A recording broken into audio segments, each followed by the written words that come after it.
first heard that we could all volunteer and give a 10-minute talk on our favourite book, I was disappointed when my favourite book was easily snapped up. And so a couple of weeks ago, having already volunteered a spot, like in a case of speaking roulette, I was pressed on what I wanted to talk on.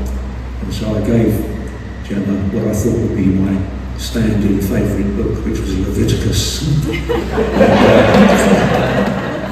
She informed me that, apart from being a rubbish idea, in comparison to the many other available slots,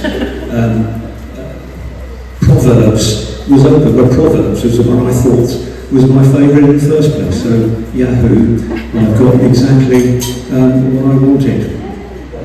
Or so I thought, because when I eventually got round to preparing, and I opened the book and read some of the Proverbs, I discovered that there's much more to it than many a mickle make a muckle and various things that you could easily digest and then move on to the next thing.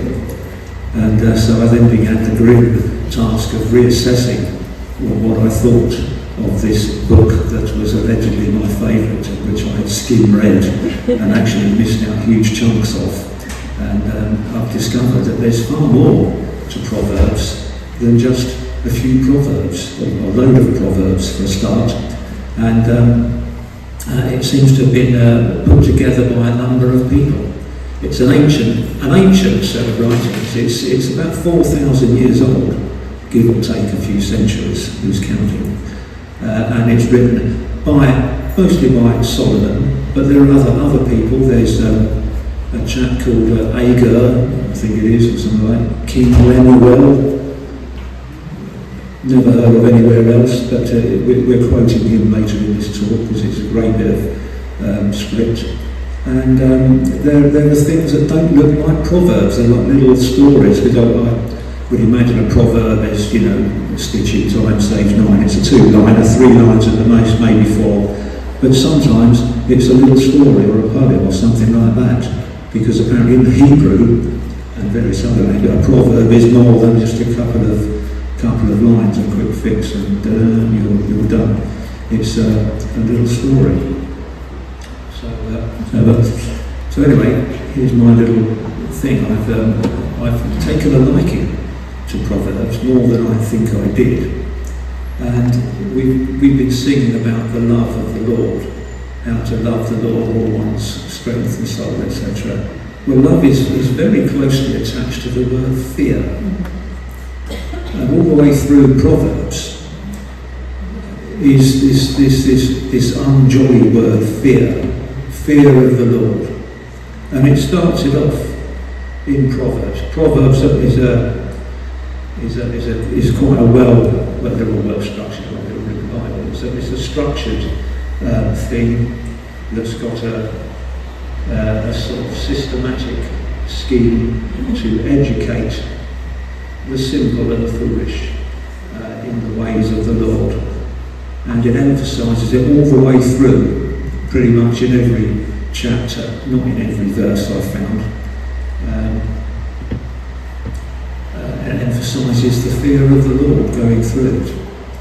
Anyway, it's got a prologue. It's got 9 parts. Proverbs, 9 parts, all written in Roman numerals, so you don't mix them up with the other subparts that are in numbers and letters. And the first part is the prologue, purpose and theme. This is a direct quote. The Proverbs of Solomon, son of David, king of Israel, for attaining wisdom and discipline, for understanding words of insight, for acquiring a disciplined and prudent life, doing what is right and just and fair, for giving prudence to the simple, knowledge and direction to the young. Let the wise listen and add to their learning, and let the discerning get guidance, for understanding proverbs and parables, the sayings and riddles of the wise. The fear of the Lord is the beginning of knowledge, but fools despise wisdom and discipline. Self-evident, you would have thought. But there's we must understand that the Hebrew words that are rendered fool is one who is morally deficient. So we're not just talking about clowns and people that are quite funny, we're talking about people who are not fully maybe moral, need a bit of guidance. Also, we've got the simple. Prudence to the simple. Well, it's not just simple, you can be simple and great, you'd have thought, and what have you, but in the Old Testament, mainly the Hebrew word rendered as simple in English is one without moral direction and inclined to evil. So,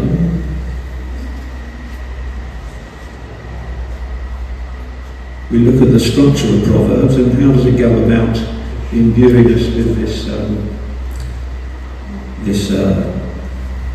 will, this impulse to get wisdom and knowledge.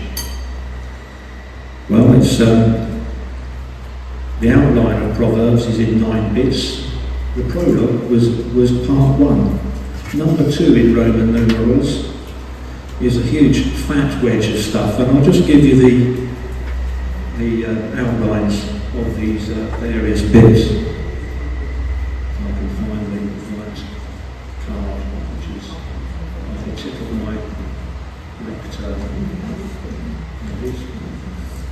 So we've got a number of headings. Enticements to secure happiness by violence. That's a chirpy one, isn't it?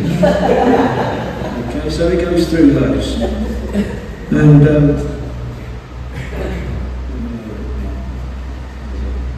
there's a card with a piece of important information. Here it is. It begins. Here we are, it begins. If sinners entice you, do not give in to them. And then I've got an ellipsis. Okay. So there it is, it goes straight in with do not cave in. Okay? We don't need to say more than that, but that's a little bit of the fear of God in being instructed.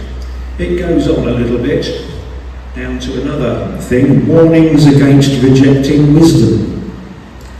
And it begins somewhere along the lines. Those who are, here we are, how long will you simple ones love your simple ways? How long will mockers, ellipsis, to do what mockers do, but it describes in various parts of the Bible what a mocker is. A mocker is not just somebody who goes, rubbish. That's not a mocker. It's, we have a sort of a thing. In a number of other parts of the Old Testament and the Bible, I won't bore you with the references, a mocker is someone who is proud, arrogant, full of insults, hatred and strife, who resist correction given, though they deserve flogging. Yep. And that's it. I'll take you to that one if you want to read it. It's chapter 19, verse 25. And also 21, verse 11. So it says in my Bible, which I didn't write myself. We go on to more headings under this part 2 of the thing. The benefits of accepting wisdom's instructions. And have I got anything to say about that there? Let's have a look.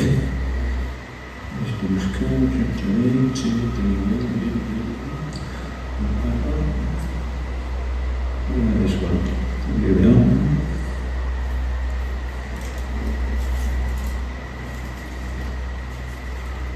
Oh, yeah. Right, this is wisdom. It says here, it gives it goes throughout the thing in Proverbs that wisdom and knowledge are cornerstones of godliness.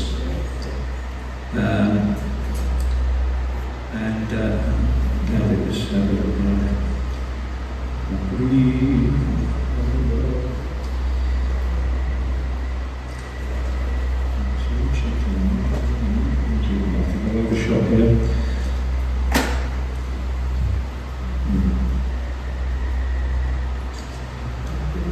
Just bear with me a little bit.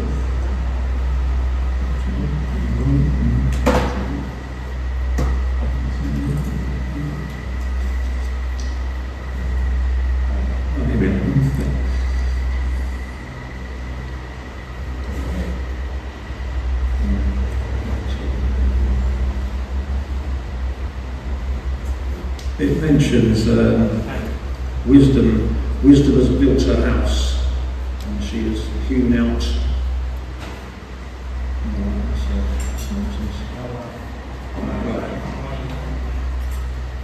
Anyway, I'll skip the little references. We'll just get through this.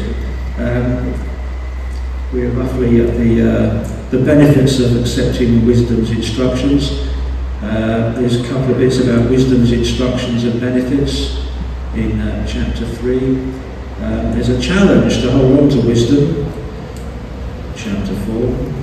And there are some warnings against folly, warnings against adultery, warnings against perverse ways, the cost of committing adultery, and warnings against the enticements of an adulteress.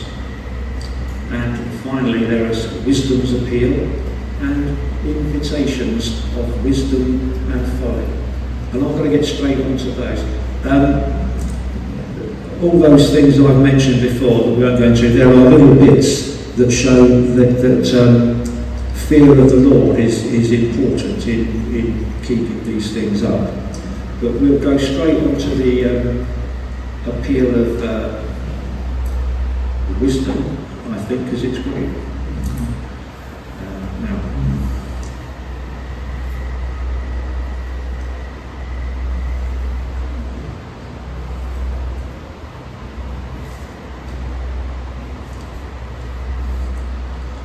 here we are. The moral benefits of wisdom. My son, if you accept my words and store up my commands within you, turning your ear to wisdom and applying your heart to understanding, and if you call out for insight and cry aloud for understanding, and if you look for it as for silver and search for it as for hidden treasure, then you will understand the fear of the Lord and find the knowledge of God, for the Lord gives wisdom, and from his mouth come knowledge and understanding. He holds victory in store for the upright. He is a shield to those whose walk is blameless, for he guards the course of the just and protects the way of his faithful ones. Then you will understand what is right and just and fair, every good path. For wisdom will enter your heart, and knowledge will be pleasant to your soul. Discretion will protect you, and understanding will guard you.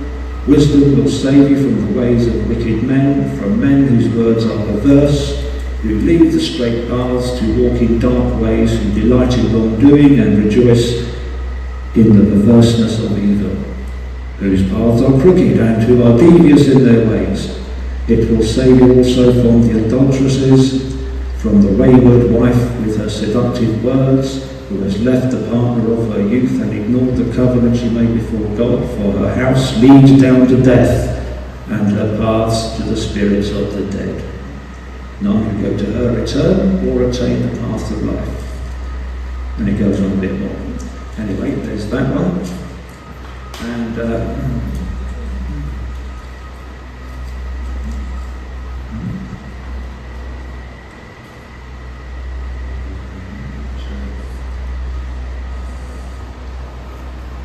so I think that was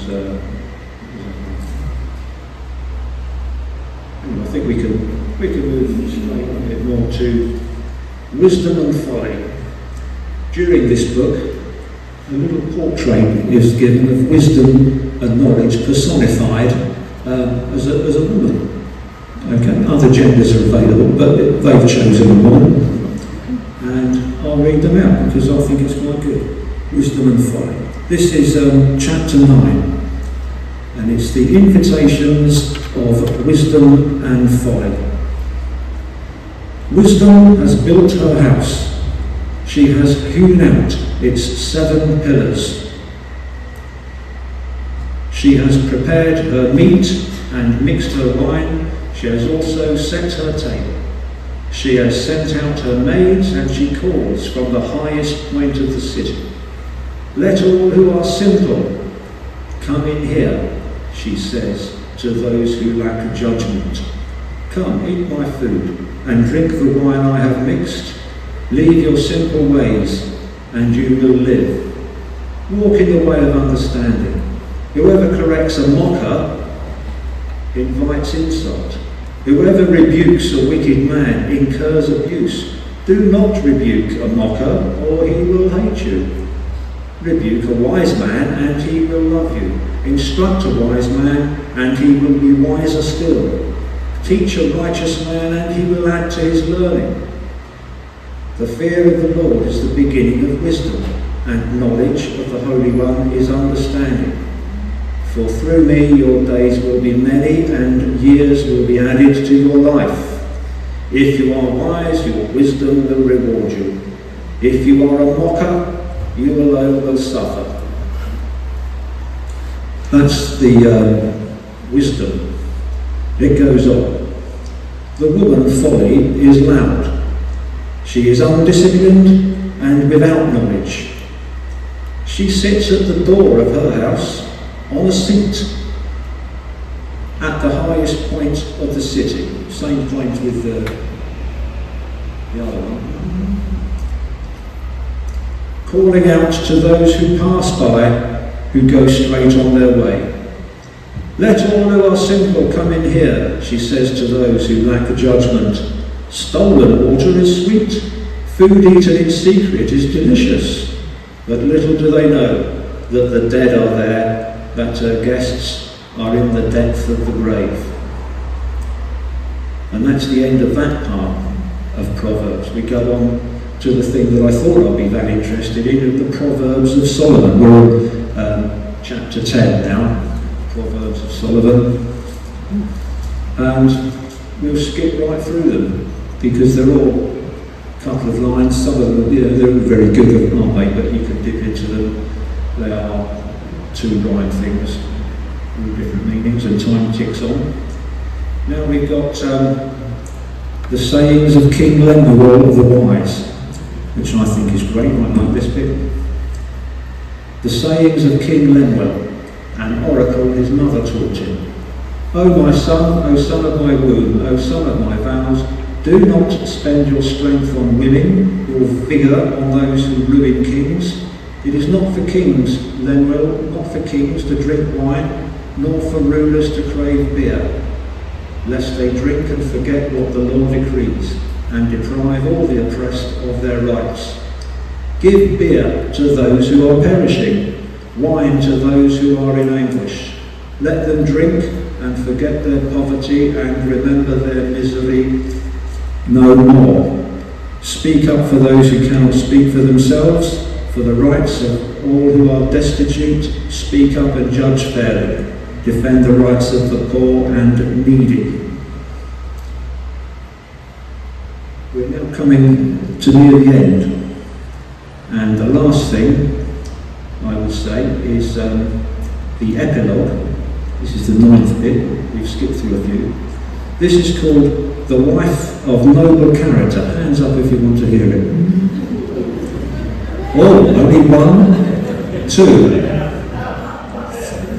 I need a show of hands, otherwise we've got to read. Okay. And then I'll read it then.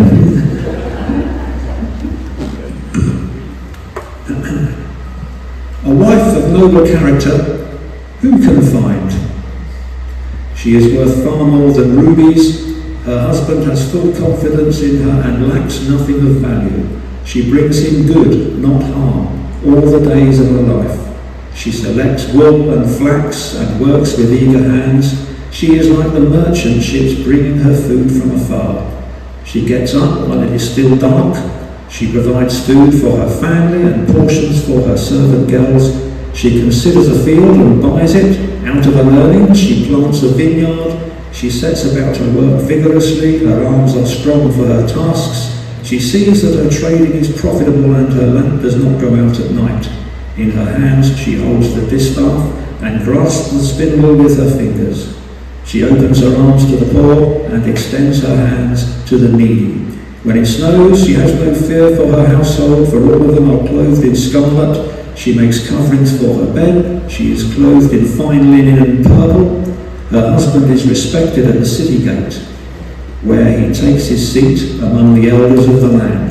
She makes linen garments and sells them, and supplies the merchants with sashes.